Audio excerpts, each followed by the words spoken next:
Jadi Pak Ustadz ketika mendapatkan ilmu dunia maupun ilmu agama seharusnya dibagikan kepada orang lain agar menjadi bermanfaat. Namun bagaimana cara membagikan ilmu ke keluarga sendiri? Karena terkadang di dalam keluarga sering terjadi rasa paling benar karena beberapa faktor seperti usia ataupun otoritas. Nah, untuk mendakwahkan agama, tentu namanya berdakwah itu banyak caranya, tidak hanya dengan ceramah saja. Orang tua bagaimanapun juga ketika antum bawakan Al-Quran, hadis Nabi SAW, biasanya tidak mau mendengarkan. Kalau antum, Pak, misalkan, atau Pak, rokok itu haram, dalilnya ini, dalilnya itu, Al-Quran dari hadis para ulama. Alah lele, baru sekolah lulus kemarin kok sudah nyeramai bapak. Cuma ya pasti akan digitukan.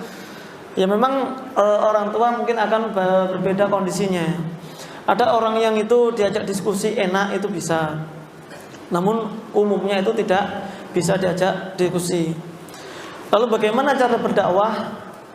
Artinya ketika orang tua misalkan melihat dalam tanda kutip penyimpangan kita, perbedaan kita karena tidak sesuai dengan apa yang mereka lakukan, justru jadikan bahwasanya ketika kita berbeda dengan orang tua, wah akhlak kita tambah baik, tambah sayang misalkan. Yang paling mudah adalah dakwah bil hal, dakwah dengan keadaan, dakwah dengan akhlak kita kepada orang tua. Dan ini secara terperinci sebenarnya ada pada akhlak menuntut ilmu. Dan juga bisa memberikan kepada orang tua misalkan kalau mampu membelikan orang tua parabola misalkan, dibelikan parabola yang TV-TV sunnah misalkan. Tapi Ustaz kalau saya belikan ya nggak akan didengarkan, lebih milih sinetron. Ya nggak masalah, awal-awalnya masih milih seperti itu.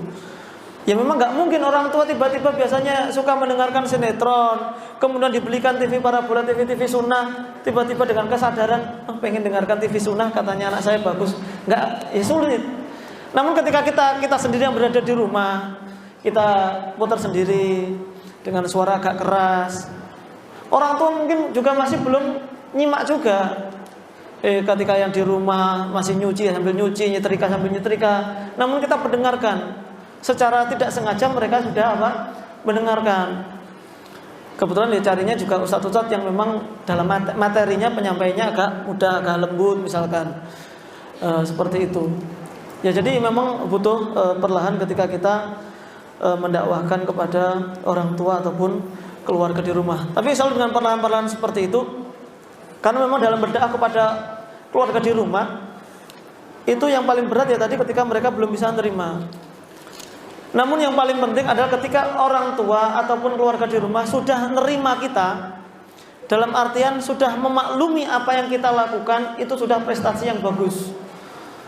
Jadi sudah tidak sampai melarang kita ikut kajian, atau sudah tidak memaksa kita ikut acara-acara yang tidak disyariatkan, itu sudah bagus. Artinya itu sudah sebuah perkembangan ketika kita berdakwah kepada mereka. Jangan langsung dipaksa mereka meyakini apa yang kita yakini.